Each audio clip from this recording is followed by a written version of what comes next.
Ugh, Disney.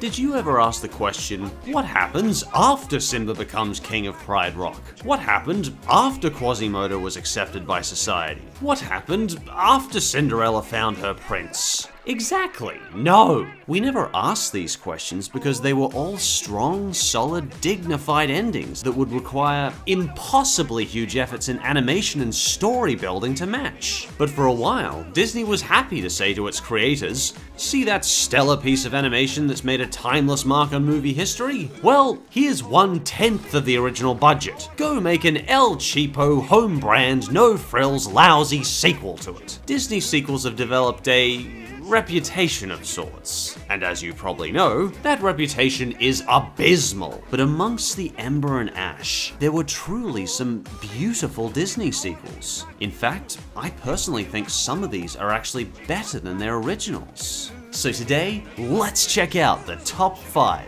best and worst Disney sequels. The best sequels will be chosen in order of how much they complement the original movies, and the worst sequels will be chosen in how much they dump on the original movies. Anyway, on to the countdown.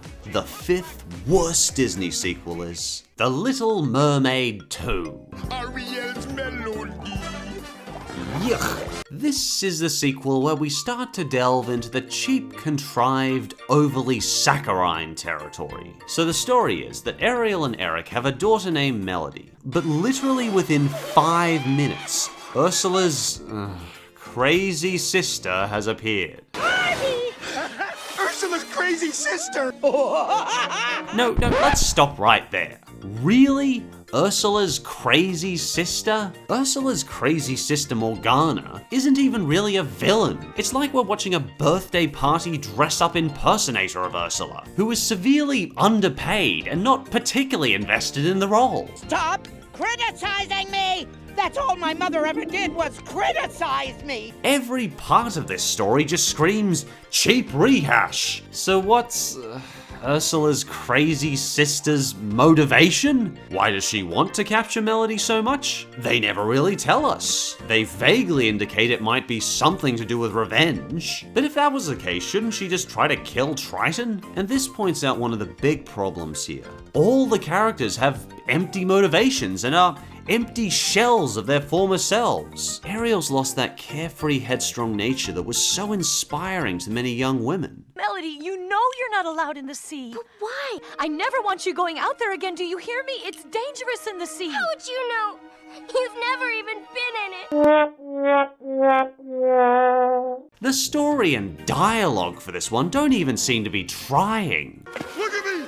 I'm an anchovy! This is one of those movies where you know everything that's going to happen before it does. Ariel's daughter Melody wants to explore the sea, but Ariel forbids it. Oh, the irony. The songs for this movie are just blah. Even Ariel's beautiful voice cannot save lyrics this bad. I will find you, my darling. Sing the song of the sea with you. She sounds like she's making up the lyrics as she goes along. The Little Mermaid 2 is weak, stupid, contrived, ear-piercing, dull. I don't like it. It's bad. Don't watch it. And the 5th best Disney sequel is Lion King 1.5. This one was a toss-up between Lion King 2 or this. The funny thing is, I feel like the budgets on these two films were reversed. Lion King 2 probably deserved the bigger budget. I like how it followed up the original Hamlet's inspiration from Lion King 1 with a sequel based on Romeo and Juliet. Are you crazy? This will never work. Oh, Mufasa, you've been up there too long. Your head is in the clouds. Except instead of the two main characters dying pointlessly, they bring the two tribes together to stop the war. Look at them. They are us. What differences do you see? Consider it the 6th best if you like, but Lion King 1.5 is just really funny. I just find Lion King 1.5 too much fun to not call it a favorite. Watching this, I laughed a lot. Then came the really scary part. Parenthood. Like, one of the most infamous scenes is the real reason everyone bowed during the opening scene of Lion King 1. But I couldn't help it. Call me childish, but I laugh every time I see this gas scene. The whole thing feels like an affectionate parody of the original Lion King done by Disney itself. The animation is much more at the level of the original, and the movie serves to fill in a lot of the gaps in the timeline of the original Lion King. Like, I really wanted to see a few scenes of Simba as a teen. And we do get a few nice scenes of teen Simba and his two dads, Timon and Pumbaa. I mean, obviously, this movie isn't as good as the original, but what makes it special is it's not trying to be. Instead of focusing on the story, the movie just focuses on these two really likable, funny characters. Sure, we didn't need this movie to exist, but I consider it a fine addition. And the fourth worst Disney sequel is Cinderella II. I like the fact that Jennifer Harley, one of my favorite voice actors, stars as Cinderella. Why, thank you, Jack. We've got a big day ahead of us tomorrow. But jeebus, this movie was contrived and pointless. So everything in the Prince's Castle is perfect and happy. What a compelling way to start our story. We basically just watch the mice tell stories about the, exciting things that happen in the castle. Though I suspect the term exciting is a very loose term, only applying to those who find key jangling a fascinating pastime for 90 minutes straight. We get a few more of the typical Disney princess eye rollers in this one, as Cinderella learns how to, be a princess. Which, of course, involves dressing snooty, cooking snooty, looking down on peasants, and basically destroying any egalitarian urges from her now elitist mindset. These gates are only open for royal visitors. I know Cinderella's perhaps the most typical Disney princess of all time, but even Sophia the First is running rings around her with this script. And sadly, we've got 3 of these miserably tacky, dull-fest stories to trudge through. The only parts I do like the fact that they try to expand the character of Anastasia, the stepsister. I make babies cry too. He'll never be able to resist. I realize this is a major change in her character from the original, but the trope of bad guys becoming good is one of my favorite tropes. But overall, Cinderella II is a slow 90-minute slog through 3 uninteresting cliched princess magic stories. And the 4th best Disney sequel is Bambi II. Your mother can't be with you anymore. This wasn't just an incredible sequel to me. This was the sequel that Bambi needed. Well, technically it's a midquel, despite being called Bambi II. But either way, some of the scenes in this one really hit me hard with an emotional impact. It's going to be all right. You'll see. Why'd you have to go? It still has the occasional awkward Disney sequel moment, but some of these moments are just golden. Bambi 2 actually stays true to the original Bambi. So much of Bambi 2 is about setting the atmosphere, that sense of melancholy, the colors, the frightening moments, the joyous moments. It's just a spectacle to see. Bambi 2 is set in a time that I legitimately wanted to know about. That long time period we missed where Bambi grew up with his dad. There's just so much care and love put into every element of this sequel. The scenery's ambience is a beautiful match to the original. I can just feel the emotional atmosphere in a scene like this.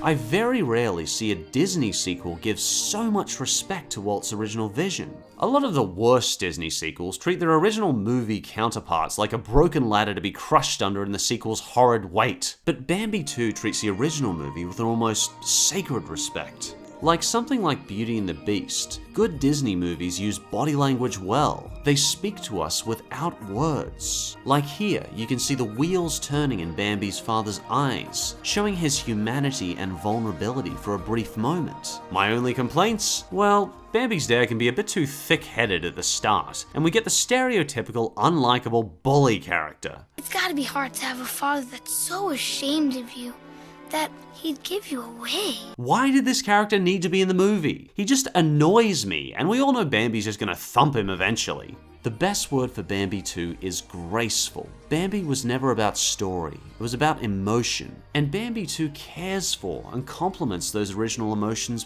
perfectly. Keep running! Keep running!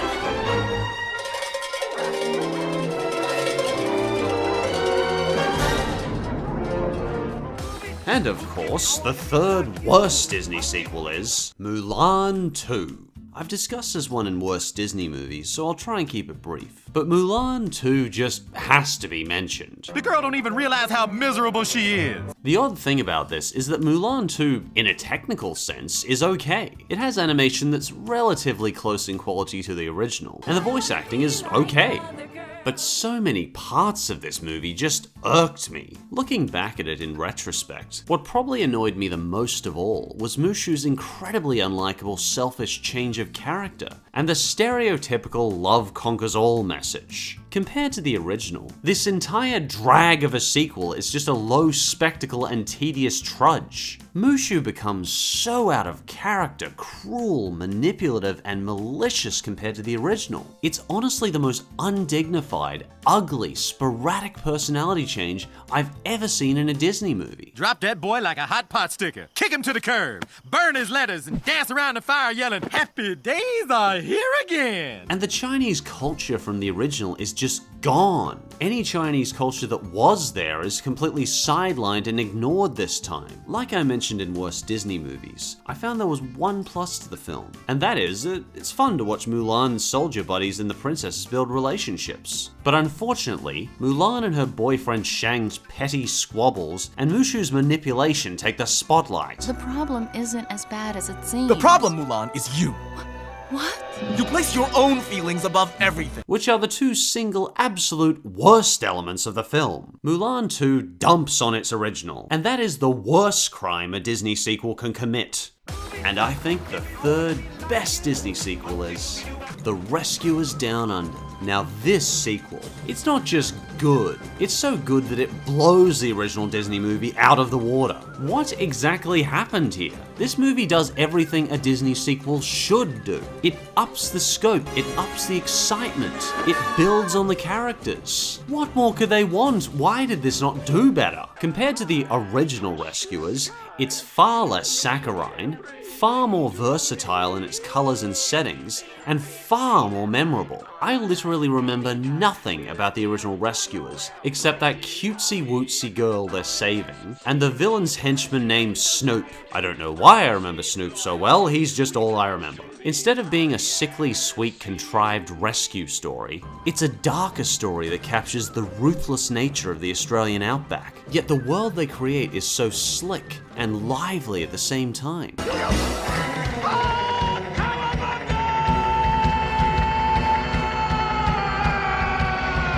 Perhaps all this effort was put in because it was the first animated Disney sequel ever produced. They took as much care with it as any of their original movies. Bernard and Bianca are a lovely couple. They work together well, and Bernard just wants to propose to Bianca all the way through. There really isn't a single character I hate in this movie. And Wilbur just steals the show. Even Jake, who's just an Australian stereotype, is a bucket of fun to watch. Wise fly.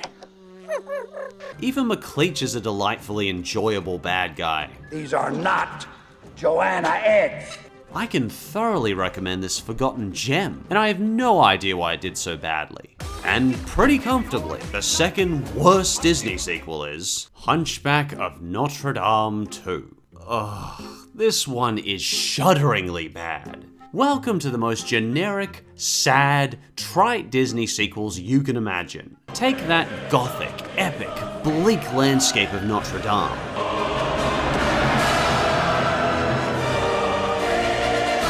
and turn it into a hokey, corny, oversaturated lump of bile. All that drama, complexity, and brutality from the original movie? Wait between lashes.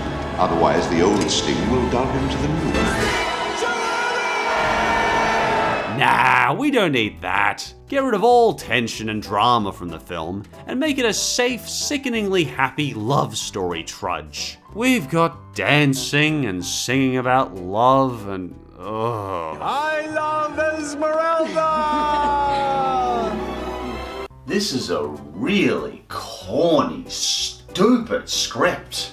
Like, even by Disney sequel standards, this is bad. And that's a tragic part. Hearing these very talented voice actors from the original spouting these generic garbage lines. You remember Frollo? A villain so heartless, evil, and cruel that he was surpassed only by Satan himself as the darkest Disney villain of all time? You know, my last captain of the guard was, a bit of a disappointment to me.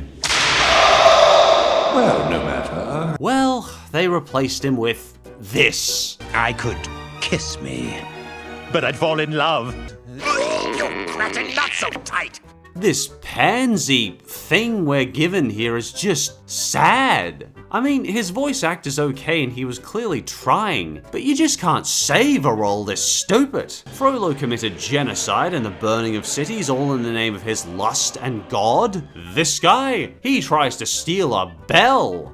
Oh no! I wonder if they make diamond underwear. And this animation. Sometimes the animation is so bad that they don't even bother lip syncing the characters. No prison can hold me! Wait, we can work this out. Did I mention I do birthday parties? To soil the name of the original Hunchback movie this badly. It's easily among the biggest botch-ups Disney sequels have ever managed. And the second best Disney sequel is Cinderella III, A Twist in Time. Turn back tide and time, unravel Cinderella's happily ever after, to the moment my troubles began! A Twist in Time is the perfect name for this sequel, as that's exactly what it is. Unlike most Disney sequels, I had absolutely no idea what story twist was going to happen next. I love time travel stories, and who would have honestly expected the threequel to freaking Cinderella, the dictionary definition of generic Disney princess, to be so creative and compelling? We need to stop this thing. Right away, Cinderella. Cinderella, once again voiced by the lovely Jennifer Harley, is thrown back in time when the stepmother gets the fairy wand. Now that may sound like a bad DeviantArt fan fiction, but damn they make it work. Every actor for each voice just works, and many of the characters are given far more development than the original. Particularly Anastasia, the king, and the prince. And it was nice to see Anastasia's character arc come full circle in this. Hell, I'd even say Cinderella becomes more fleshed out as a character in this one. This Cinderella, she's a freaking ninja. She kicks butt. Well, I'm not gonna miss my own wedding. There's way more chemistry between the Prince and Cinderella in this one, and by the end, I really wanted to see them come together after the evil stepmother turns back time with the magic wand. Cinderella infiltrates the castle armed with only a pocket of rats, diplomacy, and her wits. It's like we're watching Cinderella in a Metal Gear Solid mission as she sneaks and infiltrates the fortress and outwits her stepmother. Whose footprints are these? What's wrong, Snake? Ah! I'll have my revenge on them too. This is the version of Cinderella I'd love to see them remake in live action. That would be epic. Possibly weird, but very epic. Many consider this the best of the Disney sequels, and I can definitely see why. It's probably the most gripping, charming, suspenseful, and unpredictable of all the Disney sequels. Though there was one other sequel that hit me just a little bit deeper on a personal level. And before we get to number one, let's go through some quick honorable mentions. Jungle Book 2. To be honest, I actually didn't mind this one. I've always wanted to know more about what the Man Village was like, so I didn't mind getting a little glimpse of Mowgli's new life. There's some rehashes, but the voice acting is top-notch, and we get some more creative settings of the ancient jungle, like ancient ruins, which I really enjoyed. Overall, I thought this one was okay. Certainly not great, but okay. Aladdin and the King of Thieves. This one was actually a toss-up between this and Return of Jafar. I like Dan Castellanet's unique flavor he gives to the genie, but in the end, Robin Williams returning as a genie is a real treat. This is not my fault. This was not built to code. Fear not, O father of the bride, we can rebuild! And that alone is enough to make Aladdin King of Thieves worth a watch. But it's also a solid adventure about Aladdin meeting his dad, with an interesting, if muddled, message about accepting people don't really change. While I have a soft spot for seeing Jafar return as the villain, this could definitely be seen as one of the best as well. If you like, consider it the 7th best. Fantasia 2000. This is another one that is a crime not to be mentioned, because it was almost a good sequel. I mean, it doesn't have near the mature majesty of the original, but this is still far above the usual standards of Disney sequels. Some of these song sequences were easily as beautiful as the originals. Anyway, on to the number ones. And surprising absolutely no one, the #1 worst Disney sequel is Belle's Magical World. I know, I'm predictable, and I did discuss this one in worst Disney movies. But damn, I just couldn't find a Disney sequel worse than this one. You see this front cover here? Well, it's outright false advertising because the real animation is the worst. Has there ever in Disney's history been animation this cheap and ugly? Everything is just dropped in quality so cataclysmically. The script sounds like it was written by a 7-year-old fanfic writer. That's not very congenial. I don't have to be well, it's my castle, and I make the rules. The story is so flimsy and pitiful that it mortally wounds the original movie. I'm really tired of Disney taking these pot shots at one of their greatest movies of all time. First we get the subpar Christmas sequel. She's planning Christmas? Then we get this. I'm sorry. It's hard to read while you eat those. But they're my favorite. Then we get a soulless rehash with Emma Watson sing-talking. And amidst the nightmare of zero-effort pastels, scripts, and cheesy furniture add-ons, the only thing that brings me slight comfort amongst all this is knowing that the talented Paige O'Hara was given some work as an actor for this. But frankly, she is far too talented to be in this movie. The story is basically a couple bickering for 90 minutes. Except even that is too generous and sophisticated a generalization for this movie, because it doesn't even sound like you're listening to a couple bickering about real problems. Beast will randomly be rude or act childish to Belle in such a pitiful way that it's more like watching a bunch of young kids pushing each other in a sandpit. What hurts so much about this movie is that the personality of the characters feels legitimately erased, like we're watching some sort of Twilight Zone dream interpretation of the original movie. I will never apologize! Belle's Magical World is simply an anomaly to study. To be bad, even by bad Disney sequel standards, requires concentrated effort by the writers to purposely make it this bad. It's pointless, it's frustrating, it's just one big middle finger to the original movie from Disney themselves. In case I hadn't made it clear, Belle's Magical World is garbage. And it remains hands down the absolute worst Disney sequel I could find. I know. Please try not to think about it now. Try to relax. And personally, I think the #1 best Disney sequel is Peter Pan 2, Return to Neverland.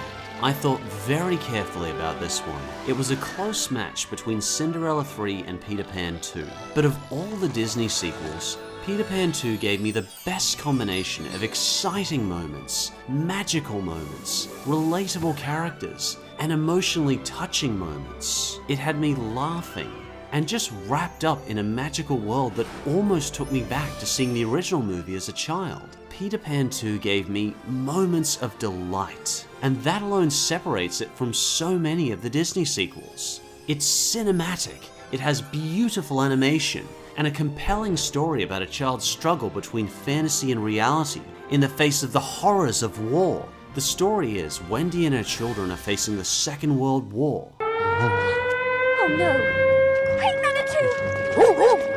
Which is surprisingly confronting and powerful to see in a Peter Pan movie. And shockingly, Wendy's daughter Jane is having a little trouble believing in pixie dust after seeing daily fires, bombing, and destruction. Much like the movie Hook, this story focuses on the protagonist rediscovering that sense of childhood positivity. I found Wendy's daughter Jane a really relatable character. She's not at all a stick in the mud. She's understandably practical because she's been facing a freaking war every single day. And take a look at a scene like this. Jane is frustrated and ready to drop this rowdy lost boy. Yet in the height of her anger, she hugs him instead because of a memory of her brother. Oh.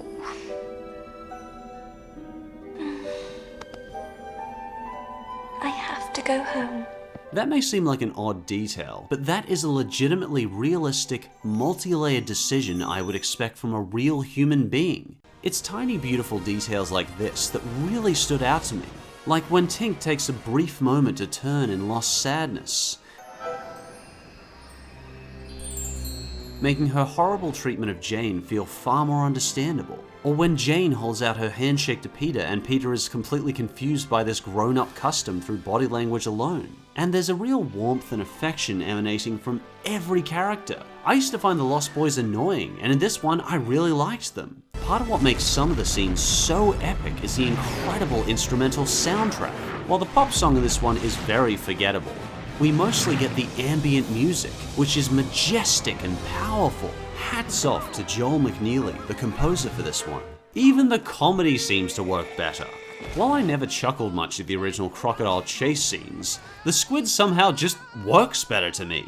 The comedy has more of that Looney Tunes edge to it in timing and speed. Peter Pan 2 is joyous, delightful, and a cheerful ride without ever getting too cloying. To me, it captures that energy and excitement even better than the original Neverland did. This sequel actually felt magical. And for a Disney sequel, that is an incredible feat the producers deserve credit for. To me, Peter Pan 2 is the kind of movie Disney sequels should strive to be. It was the one Disney sequel that managed to ignite my childhood wonder. Personally, I consider Peter Pan 2 the absolute best Disney sequel. You changed. Not really. Not ever. It's also worth pointing out that this is only counting the 2D Disney sequels. This list doesn't even take into account Pixar, who has made breathtaking sequels for both Incredibles and Toy Story. And with Wreck-It Ralph 2 around the corner, we may be about to enter a new age of Disney sequels. An age where Disney sequels may not only be as good as the original, but possibly even improve upon the original. And I'm looking forward to seeing that. And if you think I missed a particularly great or terrible Disney sequel, feel free to let me know in the comments. And as always, thanks for watching, and I'll see you next time. This is the recommended video. It's worth noting that YouTube is completely broken, and there is no guarantee this is a subject of interest to you, whatever is in this video. But you never know, it might be of interest to you by some random chance of extreme luck.